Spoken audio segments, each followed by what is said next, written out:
మరి నాకు ఈ యొక్క స్వతంత్ర భారత చరిత్రలో వరుసగా మూడవసారి అధికారంలోకి వచ్చినటువంటి మన ప్రధానమంత్రి నరేంద్ర మోదీ గారికి రాష్ట్ర బీజేపీ కార్యవర్గం అభినందనలు తెలియజేసేటటువంటి ఈ యొక్క తీర్మానానికి సమర్థించడానికి అవకాశం ఇచ్చినటువంటి పెద్దలకు నా యొక్క ధన్యవాదాలు తెలుపుకుంటున్నాను. మరి ముఖ్యంగా ఈ ఎన్నికలు 2024 ఏప్రిల్ మేలో జరిగినటువంటి పార్లమెంట్ ఎన్నికల్లో తెలంగాణ రాష్ట్రంలో ఉన్నటువంటి 17 పార్లమెంటు స్థానాల్లో 8 స్థానాలు అధికారంలో ఉన్నటువంటి కాంగ్రెస్ పార్టీకి సమానంగా 8 స్థానాల్లో భారతీయ జనతా పార్టీ విజయం సాధించిన నేపథ్యంలో రాష్ట్ర ప్రజలకు అందరికీ కూడా ఈ వేదిక ద్వారా ధన్యవాదాలు తెలుపుకుంటా ఉన్నాం.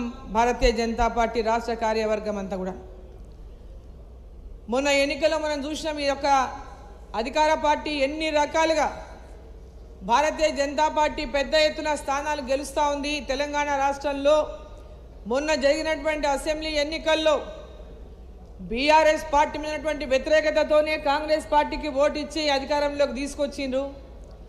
ఈరోజు దేశంలో నరేంద్ర మోదీ గారు మళ్ళీ ప్రధానమంత్రిగా కావాలని ప్రజలు కోరుకుంటా ఉన్నారు. తెలంగాణ వ్యాప్తంగా కూడా నరేంద్ర మోదీ గారి నాయకత్వంలో భారతీయ జనతా పార్టీని అత్యధిక స్థానాల్లో గెలిపించడానికి ప్రజలు సిద్ధంగా ఉన్నారని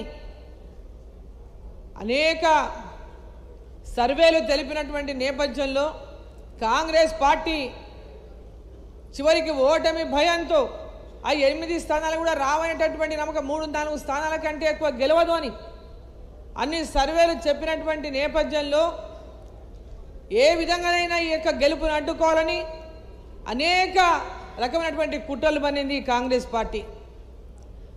400 స్థానాలు గెలిస్తే బీజేపీ రిజర్వేషన్ ఎత్తేస్తున్నటువంటి దుష్ప్రచారాన్ని చేసిండు.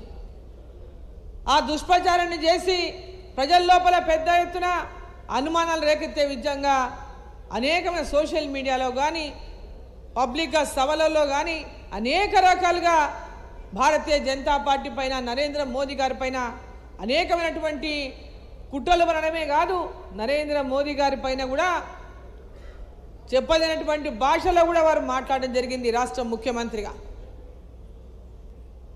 అసలు ఎన్ని తిట్టాలనో అని తిట్టిండ్రు.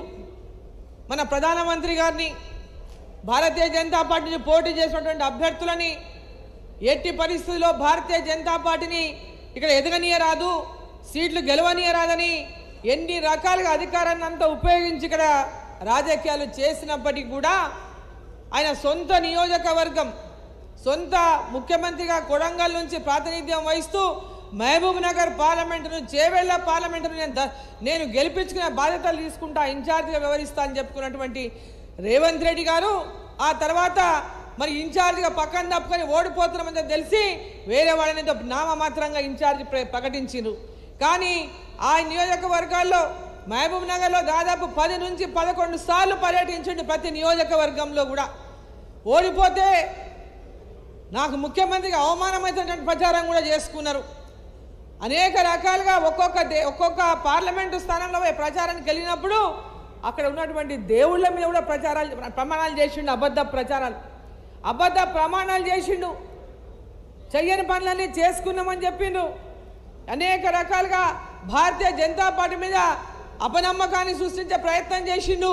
కేంద్రం నిధులు ఇస్తలేదను, మన నిర్లక్ష్యం చేస్తుందని, తెలంగాణను పక్కన పడేసిందని అనేక రకాలుగా బీఆర్ఎస్ పార్టీ నాయకుడు ఆనాడు ఏ విధంగా మాట్లాడిండో అదే రకమైనటువంటి భాషతో ఆయనకు ఏమాత్రం కూడా తీసిపోకుండా రేవంత్ రెడ్డి కూడా మాట్లాడిండు.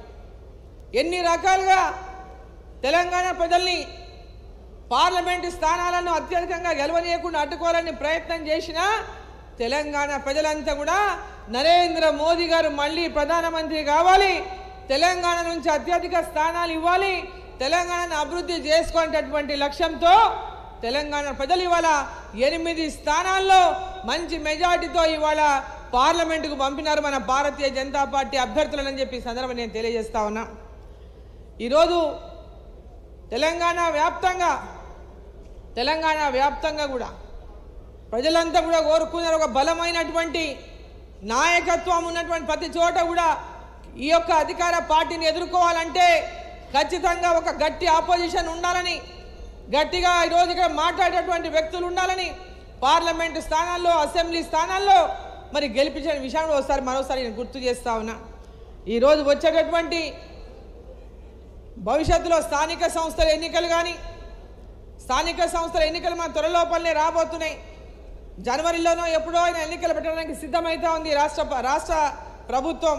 మరి ఇంతకుముందు సంజయ్ గారు చెప్పినట్టు మొన్న ఎన్నికల్లో కార్యకర్తలంతా పెద్ద ఎత్తున పార్లమెంటులో మోదీ గారిని మళ్ళీ ప్రధానమంత్రిగా చూడాలని, మన పార్లమెంటులో మన అభ్యర్థులను గెలిపించాలని ఏ విధంగా గట్టిగా కృషి చేసి గెలిపించిందో అదే లక్ష్యంతో మన కార్యకర్తలంతా కూడా సర్పంచులుగా, ఎంపీటీసీలుగా, జెడ్పీటీసీలుగా, ఎంపీపీలుగా, జెడ్పీ చైర్మన్లుగా, కార్పొరేటర్లుగా, అదేవిధంగా కౌన్సిలర్స్గా, మరి అదేవిధంగా మున్సిపల్ చైర్మన్లుగా, మేయర్లుగా ఉండడానికి పెద్ద ఎత్తున వేదిక ఉన్నటువంటి పెద్దలందరం కూడా స్థానిక సంస్థలకు ప్రాధాన్యత ఇచ్చి భారీ స్థానిక సంస్థలను బలోపేతం చేస్తూ స్థానిక సంస్థల్లో మన కార్యకర్తలు బలోపేతం అయినాడే భారతీయ జనతా పార్టీ తెలంగాణలో అధికారంలోకి వస్తుందనేటటువంటి విషయాన్ని ప్రతి ఒక్క కార్యకర్త కూడా ఈరోజు పెద్ద ఎత్తున దాని స్థానిక సంస్థలు గెలవాలనే పట్టుదలతో ఉన్నారు.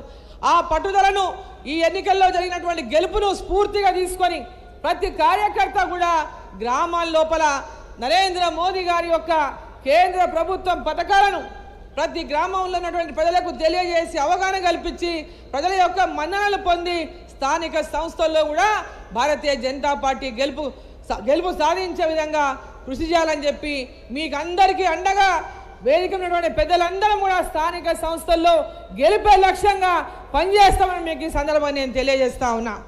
ఈరోజు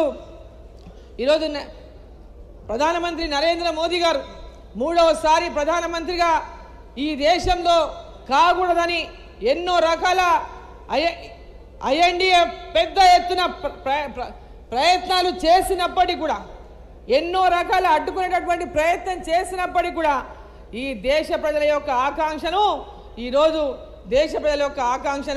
ఆ శ్రీరామచంద్రుడు కూడా మరి ఈరోజు తీర్చిండని చెప్పి ఈ సందర్భాన్ని నేను తెలియజేస్తా ఉన్నా.